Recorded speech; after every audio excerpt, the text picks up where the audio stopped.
Hey, here we are. Frankenstein. It's chapter 22. So Victor's on his way home, and adjust this. There we go. So Victor's on his way home with his father. Henry's dead. Victor's taking medicine. Thinks that his father thinks marriage is going to be the thing that's going to take care of his problems. We'll see how that works out. Probably just like it did in Romeo and Juliet. The voyage came to an end. We landed and proceeded to Paris. I soon found that I had overtaxed my strength, and that I must repose before I could continue my journey. My father's care and attentions were indefatigable, but he did not know the origin of my sufferings, and sought erroneous methods to remedy the incurable ill. He wished me to seek amusement in society. I abhorred the face of man. Oh, not abhorred. They were my brethren, my fellow beings, and I felt attracted even to the most repulsive among them, as to creatures of an angelic nature and celestial mechanism. But I felt that I had no right to share their intercourse. I had unchained an enemy among them, whose joy it was to shed their blood and to revel in their groans. How they would, each and all, abhor me and hunt me from the world, did they know my unhallowed acts and the crimes which had their source in me. My father yielded at length to my desire to avoid society, and strove by various arguments to banish my despair. Sometimes he thought that I felt deeply the degradation of being obliged to answer a charge of murder, and he endeavored to prove to me the futility of my pride. Alas, my father, said I, how little do you know me? Human beings, their feelings and passions, would indeed be degraded if such a wretch as I felt pride. Justine, poor unhappy Justine, was as innocent as I, and she suffered the same charge. She died for it, and I am the cause of this. I murdered her. William, Justine, and Henry, they all died by my hands. My father had often, during my imprisonment, heard me make the same assertion. When I thus accused myself, he sometimes seemed to desire an explanation, and at others he appeared to consider it as the offspring of delirium, and that during my illness some idea of this kind had presented itself to my imagination, the remembrance of which I preserved in my convalescence. I avoided explanation and maintained a continual silence concerning the wretch I had created. I had a persuasion that I could be supposed mad, and this in itself would forever have chained my tongue. But besides, I could not bring myself to disclose a secret which would fill my hearer with consternation and make fear and unnatural horror the intimates of his breast. I checked, therefore, my impatient thirst for sympathy, and was silent when I would have given the world to have confided the fatal secret. Yet still, words like those I have recorded would burst uncontrollably from me. I could offer no explanation of them, but their truth in part relieved the burden of my mysterious woe. So again, the need to confess something that one's done, it's a human nature. And Victor feels that, but yet he can't, because if he were, how would his father react? So his father's kind of just thinking it's delirium, feeling guilt. Upon this occasion, my father said with an expression of unbounded wonder, "My dearest Victor, what infatuation is this, my dear son? I entreat you never to make such an assertion again." "I am not mad," I cried energetically. "The sun in the heavens who have viewed my operations can bear witness of my truth. I am the assassin of those most innocent victims. They died by my machinations. 1,000 times would I have shed my own blood drop by drop to save their lives. But I could not, my father. Indeed, I could not sacrifice the whole human race." The conclusion of this speech convinced my father that my ideas were deranged, and he instantly changed the subject of our conversation and endeavored to alter the course of my thoughts. He wished as much as possible to obliterate the memory of the scenes that had taken place in Ireland, and never allude to them or suffer me to speak of my misfortunes. If you'll notice, I'm changing Victor's voice a little bit. It's starting to sound a little bit more like the creatures. As time passed away, I became more calm. Misery had her dwelling in my heart, but I no longer talked in the same incoherent manner of my own crimes. Sufficient for me was the consciousness of them. By the utmost self-violence I curbed the imperious voice of wretchedness, which sometimes desired to declare itself to the whole world, and my manners were calmer and more composed than they had ever been since the journey to the Sea of Ice. A few days before we left Paris on our way to Switzerland, I received the following letter from Elizabeth. My dear friend, says Elizabeth's voice, it gave me the greatest pleasure to receive a letter from my uncle dated at Paris. You are no longer at formidable distance, and I may hope to see you in less than a fortnight. My poor cousin, how much you must have suffered. I expect to see you looking even more ill than when you quitted Geneva. This winter has been passed most miserably, tortured as I've been by anxious suspense. Yet I hope to see peace in your countenance, and to find that your heart is not totally void of comfort and tranquility. Yet I fear that the same feelings now exist that made you so miserable a year ago, even perhaps augmented by time. I would not disturb you at this period, so when many misfortunes weigh upon you, but a conversation that I had with my uncle previous to his departure renders some explanation necessary before we meet. Remember, when she references uncle, she's talking about Victor's father, in other words, her stepfather. Explanation. You may possibly say, what can Elizabeth have to explain? If you really say this, my questions are answered and all my doubts satisfied. But you are distant from me, and it is possible that you may dread and yet be pleased with this explanation. And in a probability of this being the case, I dare not any longer postpone writing what during your absence I have often wished to express to you, but have never had the courage to begin. You well know, Victor, that our union had been the favorite plan of your parents ever since our infancy. We were told this when young, and taught to look forward to it as an event that would certainly take place. We were affectionate playfellows during childhood, and I believe dear and valued friends to one another as we grew older. But as brother and sister often entertain a lively affection towards each other without desiring a more intimate union, may not such also be our case? Tell me, dearest Victor, answer me. I conjure you, by our mutual happiness with simple truth, do you not love another? So there it is. She wants to know, is he in love with somebody else? And that's why he's postponing their marriage. You have traveled, you have spent several years of your life at Ingolstadt, and I confess to you, my friend, that when I saw you last autumn so unhappy, flying to solitude from the society of every creature, I could not help supposing that you might regret our connection, and believe yourself bound in honor to fulfill the wishes of your parents, although they oppose themselves to your inclinations. But this is false reasoning. I confess to you, my friend, that I love you, and that in my airy dreams of futurity, you have been my constant friend and companion. But it is your happiness I desire, as well as my own. When I declare to you that our marriage would render me eternally miserable, unless it were the dictate of your own free choice.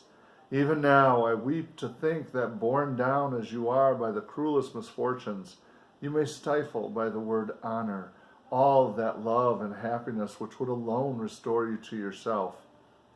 I, who have so disinterested an affection for you, may increase your miseries tenfold by being an obstacle to your wishes. Ah, Victor, be assured that your cousin and playmate has too sincere a love for you not to be made miserable by this supposition. Be happy, my friend, and if you obey me in this one request, remain satisfied that nothing on earth will have the power to interrupt my tranquility. Do not let this letter disturb you. Do not answer tomorrow or the next day, or even until you come, if it will give you pain. My uncle will send me news of your health, and if I see but one smile on your lips when we meet, occasioned by this or any other exertion of mine, I shall need no other happiness. Elizabeth Lavanza, Geneva, May 18th. So we see there, yeah, she's basically, she wants to make him happy, and whatever makes him happy. And if that means he doesn't want to marry her, then so be it. This letter revived in my memory what I had forgotten, the threat of the fiend. I will be with you on your wedding night. It goes back to the idea that I was saying that maybe Victor is the creature, that split personality. How does the creature know that Victor and Elizabeth are, or even that Victor's planning on getting married? So somehow the creature has that inside knowledge there. Such was my sentence, and on that night would the demon employ every art to destroy me and tear me from the glimpse of happiness which promised partly to console my sufferings. On that night he had determined to consummate his crimes by my death. Well, be it so. A deadly struggle would then assuredly take place, in which if he were victorious, I should be at peace, and his power over me be at an end. If he were vanquished, I should be a free man. Alas, what freedom! Such as the peasant enjoys when his family have been massacred before his eyes, his cottage burnt, his lands laid waste, and he is turned adrift, homeless, penniless, and alone, but free. Such would be my liberty, except that in my Elizabeth I possessed a treasure, alas, balanced by those horrors of remorse and guilt, which would pursue me until death. Sweet and beloved Elizabeth, I read and reread her letter, and some softened feelings stole into my heart and dared to whisper paradisical dreams of love and joy. But the apple was already eaten, and the angel's arm bared to drive me from all hope. Yet I would die to make her happy. If the monster executed his threat, death was inevitable. Yet again I considered whether my marriage would hasten my fate. My destruction might indeed arrive a few months sooner, but if my torturer should suspect that I postponed it, influenced by his menaces, he would surely find other and perhaps more dreadful means of revenge. He had vowed to be with me on my wedding night. Yet he did not consider that threat as binding him to peace in the meantime. For as if to show me that he was not yet satiated with blood, he had murdered Clerval immediately after the enunciation of his threats. I resolved, therefore, that if my immediate union with my cousin would conduce either to hers or my father's happiness, my adversaries' designs against my life should not retard it a single hour. In this state of mind, I wrote to Elizabeth. My letter was calm and affectionate. Quote, I fear, my beloved girl, I said, little happiness remains for us on earth. Yet all that I may one day enjoy is centered in you. Chase away your idle fears. To you alone do I consecrate my life and my endeavors for contentment. I have one secret, Elizabeth, a dreadful one. When revealed to you, it will chill your frame with horror, and then, far from being surprised at my misery, you will only wonder that I survive what I have endured. I will confide this tale of misery and terror to you the day after our marriage shall take place. For my sweet cousin, there must be perfect confidence between us. But until then, I conjure you, do not mention or allude to it. This I most earnestly entreat, and I know you will comply. So interesting, he entices her with a secret to explain his misery and his behavior. But she has to wait until the day after. Once they're joined in marriage, death do you part, etc. And back then, no real such thing as divorce. So kind of hints at this, and she's going to have to find out. And about a week after the arrival of Elizabeth's letter, we returned to Geneva. The sweet girl welcomed me with warm affection, yet tears were in her eyes as she beheld my emaciated frame and fevered cheeks. I saw a change in her also. She was thinner and had lost much of that heavenly vivacity that had before charmed me. But her gentleness and soft looks of compassion made her a more fit companion for one blasted and miserable as I was. The tranquility which I now enjoyed did not endure.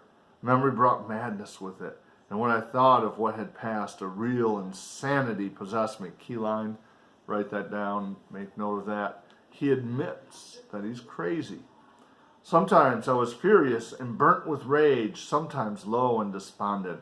I neither spoke nor looked at anyone, but sat motionless, bewildered by the multitude of miseries that overcame me. Elizabeth alone had the power to draw me from these fits. Her gentle voice would soothe me when transported by passion, and inspire me with human feelings when sunk in torpor. She wept with me and for me. When reason returned, she would remonstrate and endeavor to inspire me with resignation. Ah, it is well for the unfortunate to be resigned, but for the guilty there is no peace. The agonies of remorse poison the luxury there is otherwise sometimes found in indulging the excess of grief. Soon after my arrival, my father spoke of my immediate marriage with Elizabeth. I remained silent. Have you then some other attachment? None on earth. I love Elizabeth and look forward to our union with delight. Let the day therefore be fixed, and on it I will consecrate myself, in life or death, to the happiness of my cousin. My dear Victor, do not speak thus. Heavy misfortunes have befallen us, but let us only cling closer to what remains and transfer our love for those whom we've lost to those who yet live. Our circle will be small, but bound close by the ties of affection and mutual misfortune. And when time shall have softened your despair, new and dear objects of care will be born to replace those of whom we have been so cruelly deprived.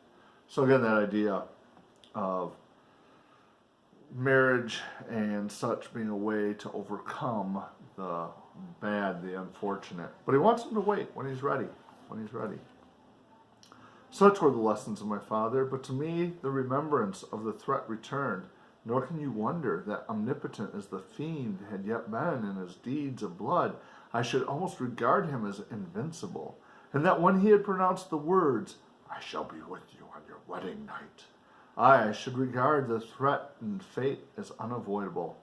But death was no evil to me if the loss of Elizabeth were balanced with it, and I, therefore, with a contented, even cheerful countenance, agreed with my father that if my cousin would consent, the ceremony should take place in 10 days, and thus put, as I imagined, the seal to my fate. Great God, if for one instant I had thought what might be the hellish intention of my fiendish adversary, I would rather have banished myself forever from my native country and wandered a friendless outcast over the earth than have consented to this miserable marriage. But as if possessed of magic powers, the monster had blinded me to his real intentions, and when I thought that I had prepared only my own death, I hastened that of a far dearer victim. So in your notes, who's the victim? Who's the one that is going to die? He thought it was going to be him, but who is it? If you're paying attention, you got it. As the fixed period of our marriage drew nearer, whether from cowardice or prophetic feeling, I felt my heart sink within me, but I concealed my feelings by an appearance of hilarity that brought smiles and joy to the countenance of my father, but hardly deceived the ever-watchful and nicer eye of Elizabeth.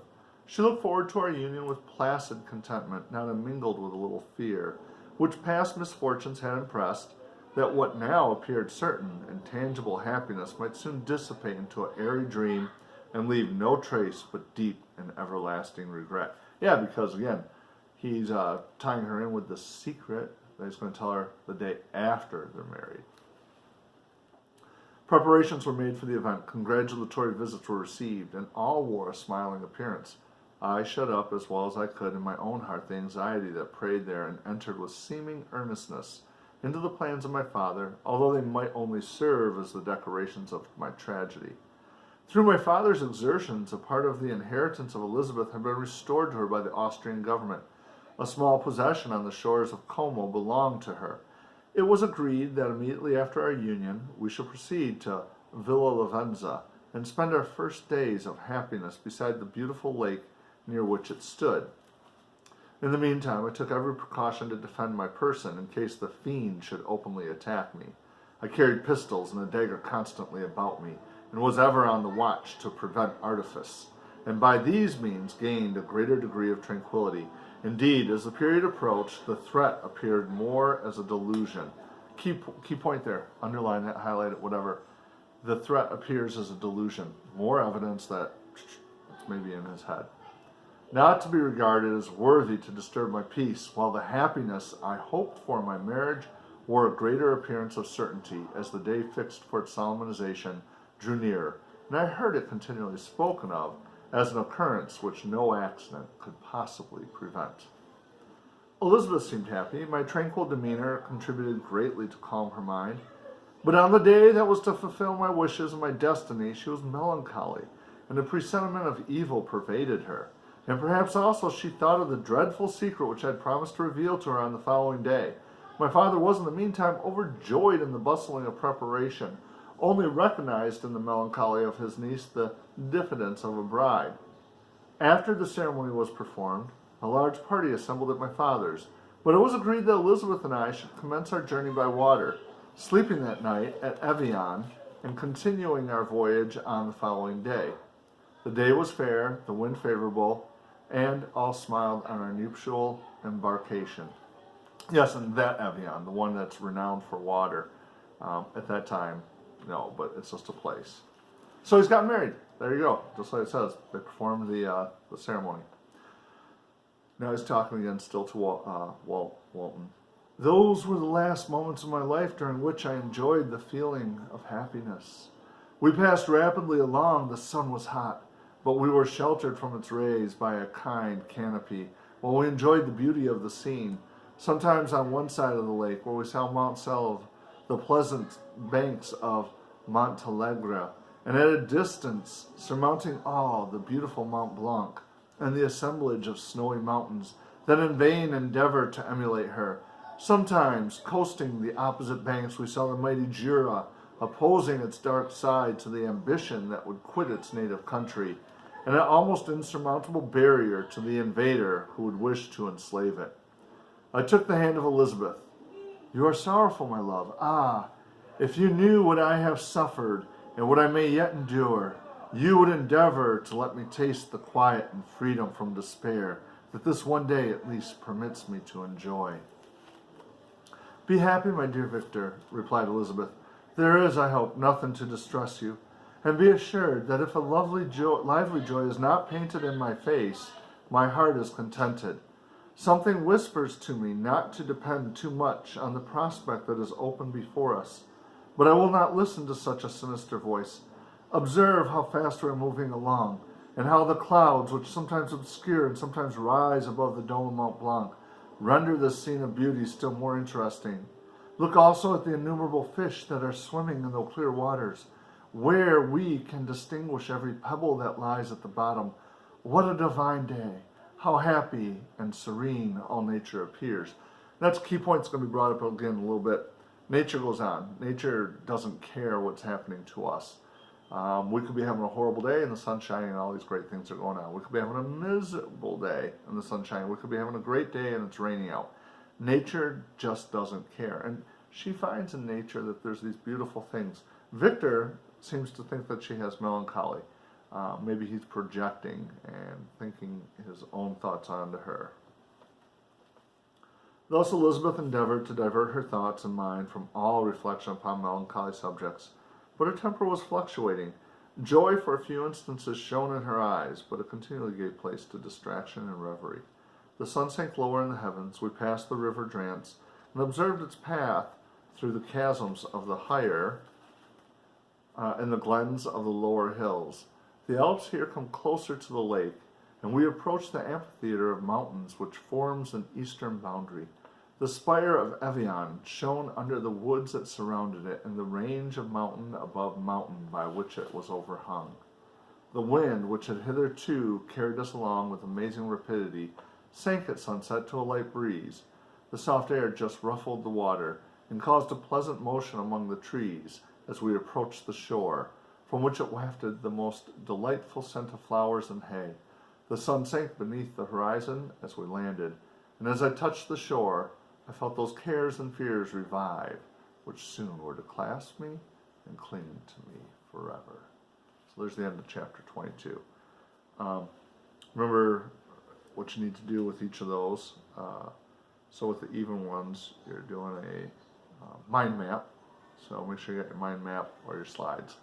And we'll get to chapter 23 in a little bit.